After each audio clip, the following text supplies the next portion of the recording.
You're listening to NXT Brand Stories, a daily podcast from National Exchange Talks. I'm your host, David, and every day we bring you powerful stories from the business world, from unexpected breakthroughs to defining moments that shape today's most influential companies. This show dives into the journeys, decisions, and turning points that drive real-world business across industries, markets, and leadership styles. It's not just about what happened, but how it unfolded. NXT Brand Stories is part of the NXT Network, which also includes NXT on Strategy, our deep dive series focused purely on business models, competitive moves, and strategic frameworks. But here, it's all about the story behind the business. Let's jump into today's episode. Supreme didn't become a streetwear icon by following fashion industry rules. It broke them. Founded in 1994 in downtown New York by James Jebbia, Supreme started as a skate shop that catered to a very specific subculture: skaters, punks, and hip-hop kids who didn't care about the runway, but cared a lot about authenticity. From the start, Supreme embraced a no-frills attitude. The store wasn't flashy. The clothes weren't overly designed. And yet, something about the brand clicked. It spoke directly to community, and most importantly, it didn't try too hard to please everyone. That exclusivity, even in the early days, became its calling card. Then came the strategy that changed everything: scarcity. Supreme decided to release new collections in very limited quantities through drops, small batches of items released at set times, usually every Thursday. Items would sell out in minutes, sometimes seconds, and resale prices would skyrocket. This wasn't accidental, it was by design. Supreme turned product scarcity into a form of cultural capital. Owning a Supreme hoodie or cap wasn't just about fashion, it was a status symbol. You were a part of the club.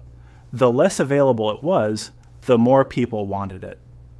That psychological trigger, wanting what you can't easily get, drove demand through the roof. Collaborations were another genius move. Supreme partnered with unexpected brands like Louis Vuitton, Nike, The North Face, and even Oreo. Each collaboration blurred the line between luxury and streetwear, pushing the brand into new territory without losing its underground appeal. These drops were events. Fans lined up outside stores for hours, and websites crashed from traffic. But Supreme also kept its tone cool, almost detached.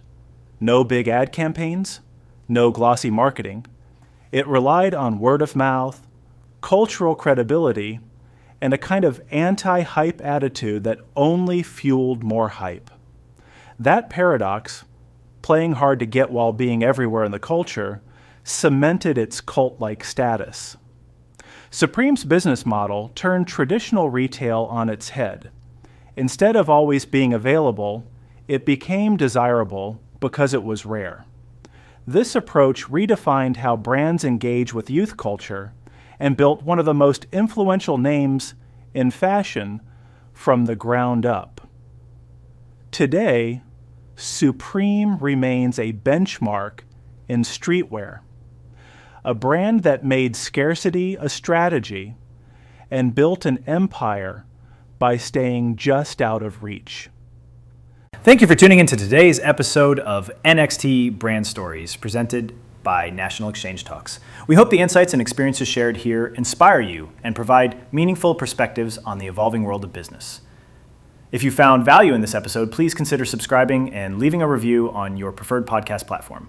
Your feedback and support are essential in helping us reach a broader audience and continue delivering compelling business narratives every day. For listeners interested in the analytical and strategic dimensions of business, we encourage you to explore our other podcast, NXT on Strategy, where we examine business models, competitive dynamics, and market trends in greater depth.